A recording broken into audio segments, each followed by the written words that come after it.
Hello, everyone. This is Rick Ray from rickrayfx.com. That's my website where you can go to find out more about Forex trading. This is the weekly analysis where I will have a look at forexfactory.com, the website that shows us which high impact news items we need to be aware of that will affect the volatility of the currencies and commodities that we're trading. And then I'll share my trade setups with you, the trades that I'm planning to take for this upcoming week. So let's jump in and get started. Looking at forexfactory.com, you will see we have yet another full schedule of high impact news coming up this week. You saw last week how volatile everything was because of all of the high impact news items, non-farm payrolls, and various other items. Well, it's going to be another crazy week. The main thing that you will notice if you follow me on the Asian times, which I always tell you, my calendar here on forexfactory.com is in Asian times, everything is 1 hour earlier. And that's because the markets are moving to daylight savings time. And that means the Asian Pacific, the London and US markets will open 1 hour earlier. So all of our news items posted on forexfactory.com will be 1 hour earlier. So be sure and check your forexfactory.com for your local time zones to be aware of these high impact news items, which are very, very important. I know I always say that, but I cannot overemphasize how important it is to be aware of these various financial data numbers that will come out on a regular basis. It causes sometimes a lot of volatility and movement in the currencies and commodities. The main thing that we have coming up this week on Tuesday, there's a couple of items. Then on Wednesday, quite a few items on the US dollar. And then the main one for this upcoming week is on Thursday, where we have the Euro Central Bank will be announcing that they intend to raise the interest rate. They call it the main refinancing rate, interest rate, bank rate, all the same thing. They are projected to raise the interest rate by 50 basis points.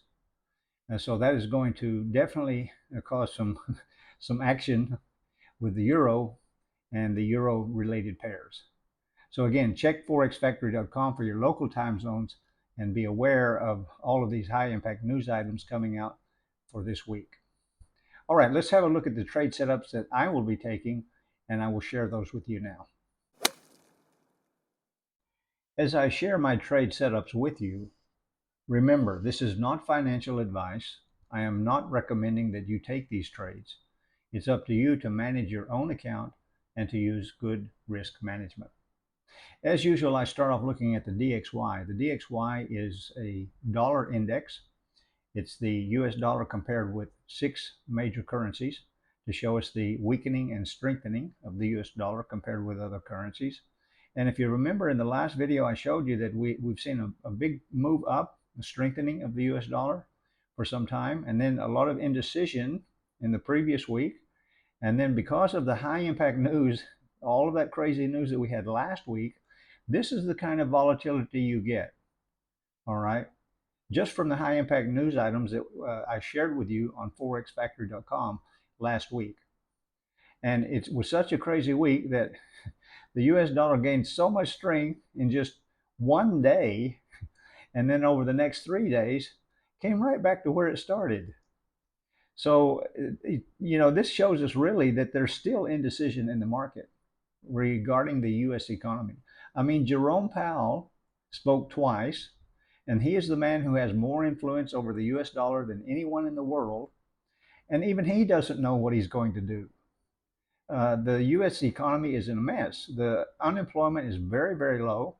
The inflation is very, very high. And he says he might raise interest rates and he might not raise interest rates. It's wait and see.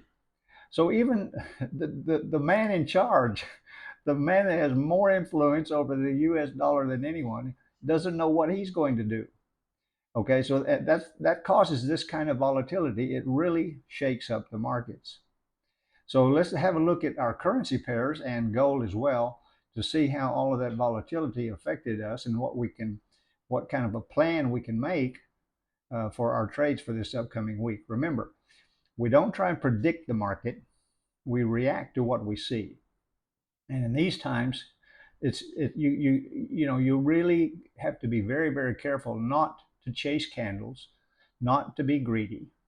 Wait and see what the market sentiment is, and then trust your strategy and plan your trades accordingly. Now, again, here are the Euro US, big moves again. The Euro US is still bearish. So I have a sell limit with the entry price here, 1.0690.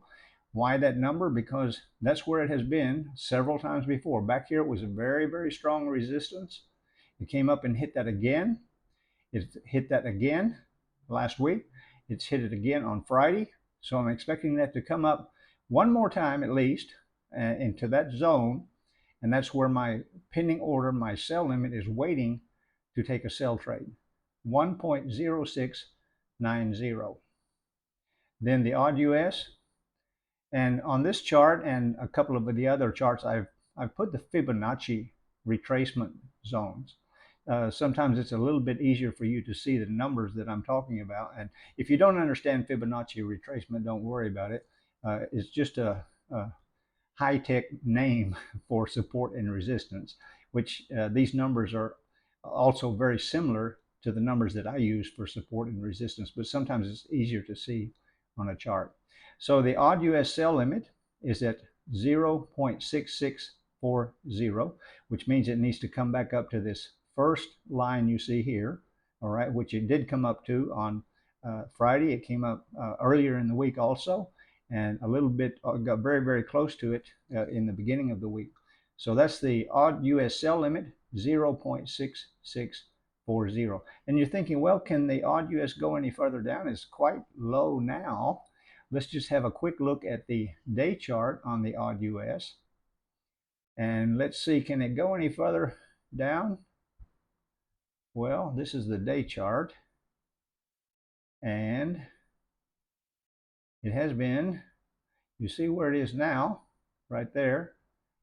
So definitely, even recently, it has been down to 61.95, 61.95, and even a long time ago, it was even lower than that. So yes, it still has room to move down, the odd US. Back to our 4-hour chart, and let's look at the New Zealand US, and I have a sell limit on that also at 0.6157. You can see that's the first yellow line you see here. It got to that on Friday last week, and it has been at that level previously.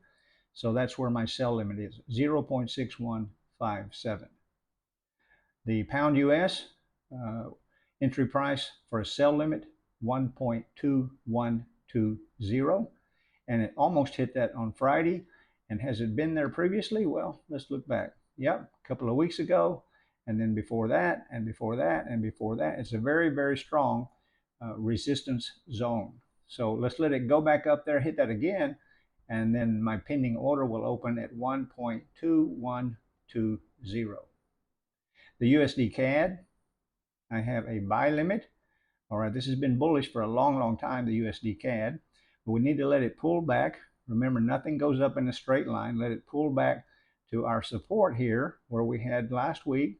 We had some support there at this number, 1.3745. So a buy limit on the USD CAD at 1.3745. And then finally, one minor pair for you. The pound New Zealand, a buy limit with the entry price at 1.9524, which is this first yellow line you see here. And that was obviously a very strong, first was resistance, then it was support. So let's let that come back down to support again at 1.9524, and then the pending order buy limit will open. And if you think about it, it makes a lot of sense because the New Zealand US is a sell limit with it being bearish. So the pound New Zealand will strengthen against the weakness of the New Zealand dollar. Okay, that's it from me. Thank you very much for being here. I really appreciate it. Any comments or questions, leave them below this video and I will get back to you. Have a great session of trading this week. And remember, don't be greedy. Don't chase the candles. Trade small. Grow your capital slowly over time. Protect your capital. Let the market come to you. Trust your strategy, and you can be successful trading Forex. Thanks again. I'll see you again next week. Bye-bye.